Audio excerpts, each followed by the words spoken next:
Ndrembava kosa eo amin'ny tontolo ny fanatanjahantena tsy afa-bela tamin'ny FTM Manjakaray ny TFM Akasina nandritra ny andro faefatra amin'ny fiadina ny tompon-dakan'ny ligue Nanalamanga Sokajy top 14 omaly tolakandro teny amin'ny kianjan'ny Makite ny Andotapenaka.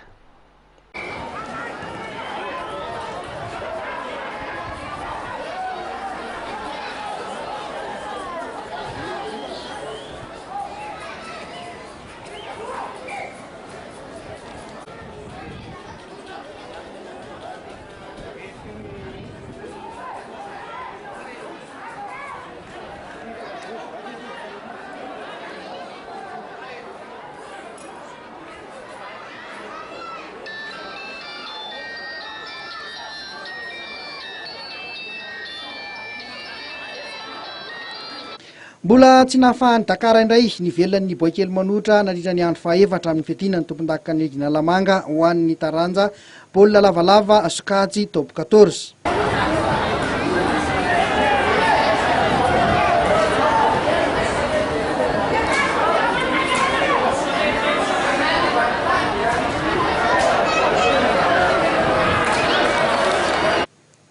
Resin'ny FTM Manjakaray tamin'ny saraka amin'ny 20 ny TFM Nakasina io tolakandro io teny amin'ny kianjamaky Andotapenaka. Lalao izay afaka nanome tsirony tsara ho an'ny mpijery hatramin'ny voalohany ka hatramin'ny farany.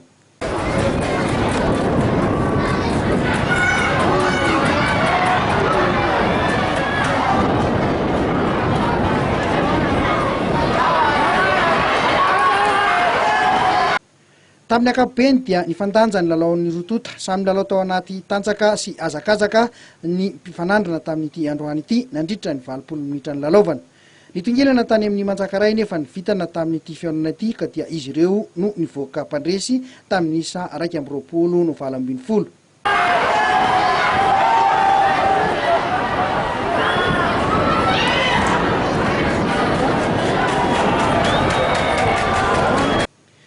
Nomotsan'ny 3 FP tamin'ny isa mavesatra 7-34 kosa ny Stade Olympique de Lemirna tamin'ny tolakandro ity ihany. Teo amin'ny fizaram-potoana voalohany dia efa nifezy ny 3 FP ny lalao izay nitarehan'izy ireo tamin'ny isa 4-20 no enina.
Teo amin'ny fidirana faharoa dia mbola nitoy-hatrany ny fanafian'ny 3 FP ka maromaro ny baolina matin'izy ireo.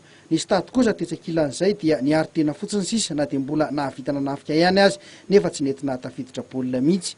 Enjana ny fifandonana tamin'ity lalaon'ny rotota ity ka karatra mena 3 no navoaka ny mpitsara, 2 ho an'ny 3 FP, 1 ho an'ny Stade Olympique de Lemirna. Toy izao ary ny vokatra hafa nandritra ity andro faefatra ity. Ny IRC nandresy ny UAC Ikopa tamin'ny 20-20.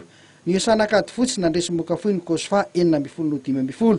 Ny 15 family kosa izay fandraisena voalohany ho an'ity ekipa ity tao amin'ny top 14 dia nandresy ny TFA anaty azy tamin'ny isa 30-20. Ny tamin'ny Manosy be nampiondrika ny Semino tamin'ny isa 4-4. Ny Semino teto izay mbola tsy nahita fandraisena aloha nandritra izay andro efatra izay. Savoniry Tropical nandresy ny CST Anambondrona tamin'ny isa 2-20. 3 FP nandresy ny Stade 7-34 ary ny FTM nandresy ny TFM 2-20. Itoy amin'ny faran'ny herinandro indray ny andro fahadimy amin'ny fiadinan'ny tompon-dakan'ny ligue Nanalamanga.